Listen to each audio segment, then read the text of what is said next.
রাম রাম। এই দেখো বাংলাদেশি বাংলাদেশি না ইয়েসুকি বাগিনী কয় কি আগে দেখো। ভারত আমাদের প্রকাশ্য শত্রু, তাদের বিরুদ্ধে যদি যুদ্ধ ঘোষণা করতে আমরা যুদ্ধ করব প্রয়োজনে হবে, কিন্তু ভারতের গোলামি হয়ে আমরা থাকবো না। আমাদের স্বাধীন দেশ, ওরা নিজেরাই তো একবেলা খায়, ঠিক মতো টয়লেট করে না, পেট খালি হয়ে যাবে, আবার খাইতে হবে। ওরা আমাদের কি শিক্ষা দিবে? স্বৈরাচার ফ্যাসিস্ট হাসিনা এমন একটা রাক্ষসী মহিলা, উনি একটা সাইকো, সম্ভব রকমের একটা পাগল বেহায়া বেশরম মহিলা। এবার ও না ইয়েসুকি বাংলাদেশি বাগিনী ভারতের সাথে যুদ্ধ ঘোষণা করবা, তা মিসাইল আমরা মারবো না, ঠিক আছে? এই তোমাদের দেশে আমার এক মুসলমান চাচা ভাই, ঠিক আছে, তোমাদের মিসাইল মারতেছে, দেখো না ইয়েসুকি বাগিনী মুল্লি বাগিনী মিসাইলটা নাও। ভারতকে উড়িয়ে দিলে ভারত কিছুই করতে পারবে না। কি আছে তাদের? কিছুই তো নেই। বাংলাদেশের মতো এরকম উৎসুক উগ্র মানে মন মানসিকতার জনগণ আছে? পাকিস্তানের মতো এরকম জঙ্গি সন্ত্রাস মানে নির্মম নিষ্ঠুর বর্বর জনগণ আছে?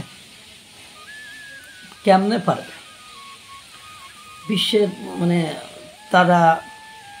তাদের সাথে সম্পর্ক কি? আমার সাথে সম্পর্ক শুধু একটা মোড়ল রাষ্ট্রের, আর তার সাথে সম্পর্ক মানে ভারতের সম্পর্ক সকল রাষ্ট্রের। কি আছে তার? যখন বিমান বাহিনীর শক্তির দিক থেকে আসে তখন বিশ্বের ৩ নম্বর মোড়ল রাষ্ট্র হয় ভারত, আর আমরা হলো 14 নম্বর আর 68 নম্বর। ওরা আমাদের সাথে পারে? কখনো ভেবে দেখেছেন ওদের সেই যোগ্যতা, ওদের সেই ক্ষমতা আছে? 3 নম্বর কখনো 14 নম্বর 68 নম্বরের সাথে পারবে? ওদের নিজস্ব বিমান তৈরির কারখানা আছে, ক্ষেপণাস্ত্র তৈরির কারখানা আছে, মিসাইল তৈরির কারখানা আছে, আর আমরা বিদেশ থেকে কিনে নিয়ে আসবো। ওদের আছে, আর আমরা কিনে নিয়ে আসবো, নিয়ে এসে ওদের উপর মারবো। ফাজলামি করো ভারত, তোমরা ফাজলামি করো। আমরা কিছু বলছি নি বলে তোমাদের আছে, আর আমরা কিনে নিয়ে এসে মারবো। উড়াই দিলে তুমি কি করবা? তুমি যখন উড়াই দিবা আমি তোমার উড়াই দেবো, কিনে নিয়ে আসবো, আইন দেওয়ার পর উড়াই দেবো। আর তুমি আছে, তুমি আর কিছু করতে পারবে না। তুমি ক্ষেপণাস্ত্র পরীক্ষা চালাও, তখন আমি মুখ বাজাই। তুমি যখন বলবা আমি ক্ষেপণাস্ত্র পরীক্ষা চালাচ্ছি, আমার বাড়ির কাছে এসে ক্ষেপণাস্ত্র পরীক্ষা চালাবা, আর আমি মুখ বাজাবো। তুমি যখন মানে আমার দেশের জনগণ ফেরত দিচ্ছাও, যে অবৈধ বলে জনগণ ফেরত দিচ্ছ, তখন আমি বলেছি 26 লক্ষ ভারতীয় আমার দেশে কাজ করে, কিন্তু একজনকেও ফেরত পাঠাইতে পারি নাই। তুমি নীরবে আপনাদের যে কোনো যোগ্যতা, শক্তি, সামর্থ্য, পুঁজি কিছুই নেই, এটা তো প্রমাণিত। আপনি আপনার দেশের জনগণকেই নিয়ন্ত্রণ করতে পারেন না। 4টি-5টি বিদ্রোহী গোষ্ঠী প্রতিনিয়ত আপনার দেশের নিরাপত্তা বাহিনীর জীবনের উইকেট ফেলে দিচ্ছে। সেক্ষেত্রে কিছুই করতে পারেন না। আপনি আর একজনকে ওখানে বসে বসে হুমকি দেন, তোরে মিসাইল মেরে দিতাম, তোর বাদ একেবারে উড়িয়ে দিতাম।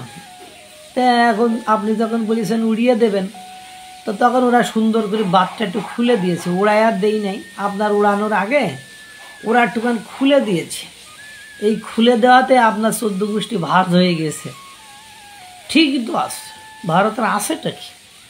বিশ্বের সবচেয়ে মানে পুরাতন বিশ্ববিদ্যালয় ভারতের, বিশ্বের বড় বড় দক্ষ নাগরিক, নাসা থেকে শুরু করে যত নাম করা প্রতিষ্ঠান আছে, সব প্রতিষ্ঠানের বড় বড় বিজ্ঞানী হলো ভারত।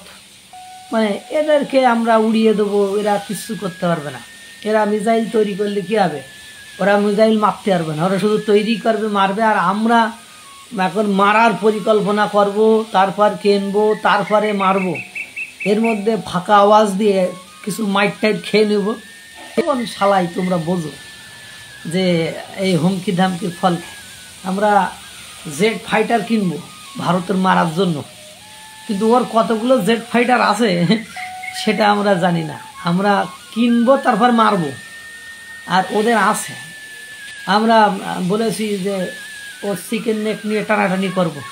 আর ওরা আমাদের চিকেন নেকে উত্তেজনা সৃষ্টি করেছে। আজ পর্যন্ত তাদের চিকেন নেকে আমাদের মানুষ তো দূরের কথা, দুটো গরু ঢোকায়ও আমরা উত্তেজনা সৃষ্টি করতে পারি নাই। বলেন আর কি হতে পারে? এ হলো অবস্থা। এবং আমরা তো ভারতকে মুখে মুখে উড়াই দেব। ভারতের 1 কোটি কত লাখ মানে হিন্দু আছে, ওদেরকে এই যে ওয়াজিরা বক্তব্য করছে 1 কোটি কতজন হিন্দু আছে, এদেরকে মনে করেন এদেশ থেকে ধুয়ে মিশে ছাপ করে দিয়ে একেবারে পবিত্র করব। তো এখন কথা হলো ভারতালাদের কাছে পবিত্র হলো গঙ্গার পানি।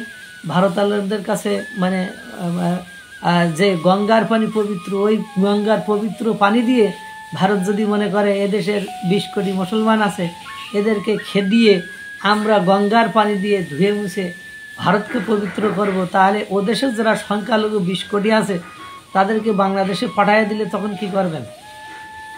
কখনো ভেবেছেন? না ভাবার সময় পাননি? কোনটা করবেন? হুজুর নমস্কার আপনাকে। আপনার মতো খুব সুন্দর কথা বলেছেন, অনেক অনেক ধন্যবাদ। আপনার মতো বর্তমান বাংলাদেশের প্রত্যেকটা যুব সমাজকে আগে আসতে হবে, তবেই বাংলাদেশ সুরক্ষিত থাকবে। আর নয়তো এই যে বর্তমানে যে সামনে যে মহিলা, এ তো বাংলাদেশের কলঙ্ক মহিলা।